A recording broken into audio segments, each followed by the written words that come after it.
দাদু, রোজা কেন রাখা হয়?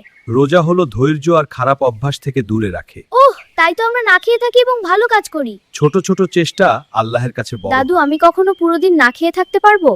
হ্যাঁ, চেষ্টা করলে অবশ্যই পারবে। আমি কি আল্লাহকে খুশি করতে পারবো? অবশ্যই, প্রতিটা চেষ্টা আল্লাহর কাছে দাদু, মূল্যবান। তুমি সারাদিন এখানে বসে কি পড়?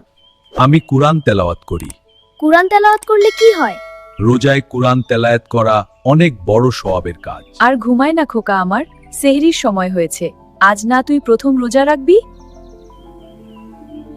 আম্মু, আমি রোজা না রাখলে কি আল্লাহ রাগ করবে? বাবা, তুমি রোজা রাখলে আল্লাহ অনেক খুশি হবেন এবং তুমি যা চাইবে আল্লাহ তোমাকে তাই দিবেন। আচ্ছা মা। ভালো করে হাত ধুয়ে খেতে আসো। পরিষ্কার পরিচ্ছন্ন ব্যক্তিকে আল্লাহ পছন্দ করেন এবং এতে রোজার বরকত থাকে। ঠিক আছে আম্মু। আব্বা, আর একটু দুধ কলা খান, সারাদিন রোজা থাকতে হবে তো। হ্যাঁ বাবা, তুইও খা।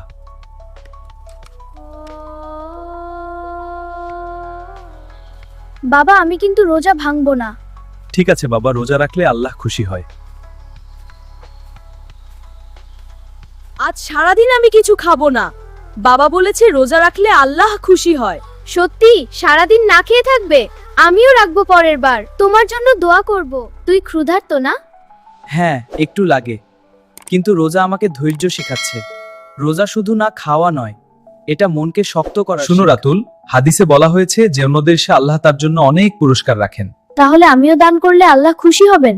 হ্যাঁ, ছোট দানও আল্লাহর কাছে অনেক মূল্যবান। আরেকটা কথা বাবা, আমি যদি রোজায় গোপনে কিছু খেয়ে নেই, আমার কি গুনাহ হবে? কারণ আল্লাহ তো এখানে নেই। আল্লাহ সবকিছু দেখতে পান, তুমি গোপনেও কিছু আমার করলে। শেষ প্রশ্ন, রোজায় আল্লাহর কাছে শ্রেষ্ঠ ইবাদত কি? রোজায় আল্লাহর কাছে শ্রেষ্ঠ ইবাদত হলো যখন একজন রোজাদার ব্যক্তি অপর কোনো রোজাদার ব্যক্তিকে ইফতার করায়। রোজা আমাদের শিখায় ক্ষুধার কষ্ট বুঝতে। চাচা, এটা আপনার জন্য। মানুষকে সাহায্য করাই রোজার আসল সৌন্দর্য। আল্লাহ তোমাকে বাঁচিয়ে রাখুক বাবা। ইফতারের সময় হয়েছে, বিসমিল্লাহ বলো।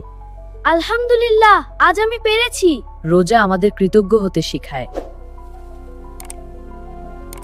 আমি বড় হয়ে পুরো মাস রোজা রাখবো আর বেশি বেশি আল্লাহর ইবাদত করব।